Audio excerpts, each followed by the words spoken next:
මාළු හදන විනෝදාංශයක් කරගත්ත ඔයාලා මගේ channel එකට සාදරයෙන්ම පිළිගන්නවා. මොකද මගේ channel එකට දැන් subscribers 67ක් වුණා මම මේ වීඩියෝ කරනකොට.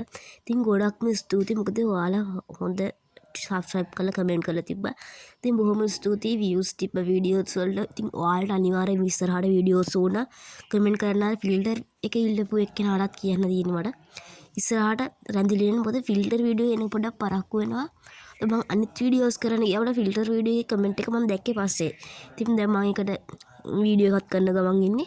ඉතින් ඔස්කර් ගැන කියලා වීඩියෝ එකක් කරන්න ඕන හිතුණා මට. මොකද මොස්ටර් මාළු හදන පළවෙනි කෙනෙක් වුණත් හදන ලේසි මාළු ජාතියක් තමයි මේ ඔස්කර් කියන්නේ. ඔස්කර් පාකු වගේ මාළු 1000ට අඩුවෙන් ගන්න පුළුවන් හොඳ මොස්ටර් මාළු ලෙස ගන්න පුළුවන්.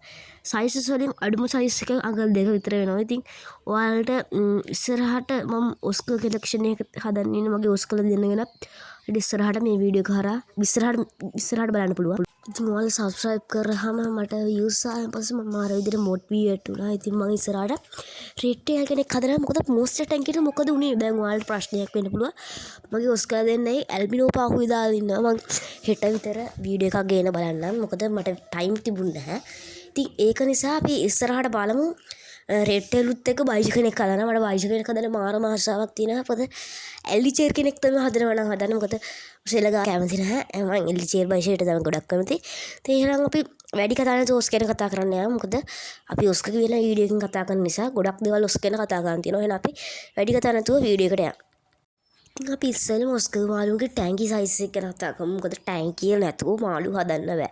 ඉතින් පළවෙනියටම කියන්න ගියොත් මෙයාට අඩි 3 ටැංකියක් අඟල් දෙකේ ජෝඩුවකට වගේ හොඳටම ඉඩ ප්‍රමාණයක් තියෙනවා. මොකද එයාට වර්ධන කාලයට හොඳ ඉඩ ප්‍රමාණයක් කියලා ගන්න පුළුවන්. ඉතින් අපි මම කියන්නේ නම් අඩි දෙකකට වඩා ලොකු ටැංකියක් ඔස්කර් මාළුන්ට පාවිච්චි කරනක වඩා සුදුසුයි. මොකද අඩි ටැංකියකට හදන්නවට හැකියාව තියෙනවා අඟල් දෙකේ වගේ මාළු. මොකද ටැංකි සයිස් එකත් එක්ක ඔයාලට ලොකු කරගන්න පුළුවන් ඉක්මනට මාළුව හයි ප්‍රෝටීන් කෑම එකක් දීලා කෑම ගැන මම ඉස්සරහට කතා කරන්න මේ වීඩියෝ එකෙන්ම. ඉතින් අපි ටැංකි ගැන කතා කරත් අඩි දෙකේ ටැංකියක් හෝ පොන්ඩ් එකක් ඔයාලට ගන්න පුළුවන්. ඉතින් ඊළඟට අපිට කතා කරමු ටැංකියගේ නෑ කෑම ගැන කතා කරන්න ඕනේ ඉස්සෙල්ලා මොන දේ කිව්වත්. මොකද කෑම කියන දේ මාළුන්ට අත්‍යවශ්‍යම දෙයක්. කෑම නැතුව මාළුවෙක් ලොකු කරන්න බෑ. ඉතින් මෙයාට කෑම එකක් වශයෙන් දෙනවා හයි ප්‍රෝටීන් කෑමයක් දෙන්න පුළුවන්. නැත්නම් වල normal පැරට් හෝ ඉස්සෝ සාලිය වගේ මාළු ಜಾති දෙන්න පුළුවන්. මොකද මගේ මතේ පස් දෙන්න එපා. කුකුල් මස් දෙන්න හොඳ නෑ. ඔස්කර් මාළු කුකුල් මස් දෙන්න හොඳ නැත්නම් මොකද මේ මාළුන්ට දිරව ගන්න හැකියාව නෑ. මොකද ඔස්කර් කියන මාළු జాතිය මොස්ට් වුණාට යාට මාළු වගේ දෙනවා සෑහෙන හොඳයි. මාළු ඉස්සු වගේ දෙයක් දෙන්න පුළුවන් නම් සෑහෙන වටිනවා. ඉතින් අපි කෑම ගැනම ලොකුට කතා කරන්න. එහෙනම් කෑම ගැන උච්චරම විදිහම කෑම ගැන වීඩියෝ එකකුත් ඉස්සරහට ගේන්න බලන්න. ඉතින් මම ආයෙත් කියන කෑම ගැන ලොකුට කතා කරන්න. එහෙනම් අපි ඊළඟට කතා කරන්න. ඊළඟට තියෙන්නේ අපිට මාළුවක මොකද්ද? ඔයාලට ප්‍රශ්නයක් වෙච්ච දෙයක් තමයි මේ. ඊළඟට අපි කතා කරන්නේ ඔයාලට ප්‍රශ්නයක් වුණ සහ හොයාගන්න අමාරු ඔස්කර් මාළු වර්ග. ඉතින් lemon Oscar, super red Oscar, velvet Oscar, tiger, albino tiger වගේ මාළු ඔයාලට බලන්න පුළුවන්. මේ මම ඉස්සරහට පෙන්නන මේ ෆොටෝ එක ඔයාලා බලාගෙන පුළුවන් මාළු වර්ග කිහිපයක් වෙල් ටේල් ඔස්කර් වගේ මාළු ಜಾති. ඔයාලට ඇක්වේරියම් ෂොප් එකේ බහුලවම දකින්න පුළුවන්. සමහරක් ඉන්නවා ඒ ස්ටොක් එක මාළු හදන මාළුව එන්නේ නැහැ සමහරක් ඇක්වේරියම් වලට. ඒක මගේ පැත්තේ අපේ පැත්තේ ඇක්වේරියම් වලට එහෙම වෙලා තියෙනවා.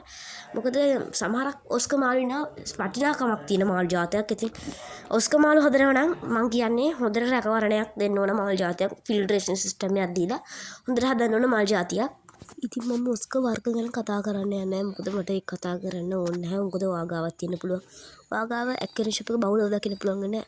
සුදු පාට ටයිගර් ඔස්කර් එකයි කළු එකයි. ඉතින් මම ඔස්කර් වර්ග ගැන ලොකුට කතා කරන්න යන්නේ නැහැ. එහෙනම් අපි ඊළඟට කතා කරමු මාළුවගේ අවශ්‍ය දෙයක් වෙන ෆිල්ටර් ගැන. ෆිල්ටර් ගැන කතා කරන්න ඕනේ. මොකද මම වෙනම වීඩියෝ එකකුත් ෆිල්ටර් ගැන කරනවා. ඉතින් ඒකත් එක්ක ෆිල්ටර් ගැන කතා කරන්න ගියොත් ෆිල්ටර් එකක් ඔස්කර් මාළුන්ට දෙනවා නම් හැඟුම් පැක් ෆිල්ටර් එකක් දෙනවා නම් හොඳයි. මොකද ස්පොන්ජ් එකක් ලොකුවට ෆිල්ටර් කරන්න බෑ. ඔස්කර් මාළුවගේ තරමට මම දන්න හැටියට මගේ මාළුවටත් හැඟුම් බැල් ෆිල්ටර් එකක් ගෙනල්ලා හදන්න ඉන්නේ. මොකද හැඟුම් ෆිල්ටරේ මට හරියන්නේ නැහැ. මම පම්ප් එකක් ගෙනල්ලා සම්ප් එකක් හදලා ෆිල්ටර් මීඩියා ගෙනල්ලා ෆිල්ටර් එකක් හදන්න ඕනේ. මොකද මට ගොස ගන්න ගතිය තාම තියෙනවා පොඩ්ඩක්.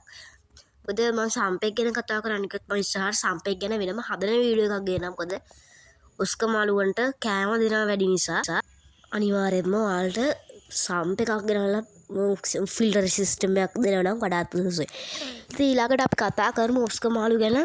මම ඔස්කමාලු ගැන මේ වීඩියෝ එකෙන් ගොඩක් දෙයක් කතා කරන්න යන්නේ නැහැ. මොකද මම ඉස්සරහට ඔස්කමාලු ගැන එනම ප්ලේලිස්ට් එකක් ඕන නම් ඔයාලට කියන්න.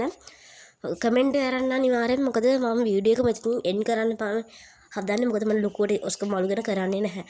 ඉතින් ඔස්කමාලු ගැන මට කතා කරන්න තියෙන ඔච්චර. එහෙනම් අලුත් වීඩියෝ එකකින් හම්බෙමු. ඉතින් එතෙක් ඔයාලට සුබ දවසක්.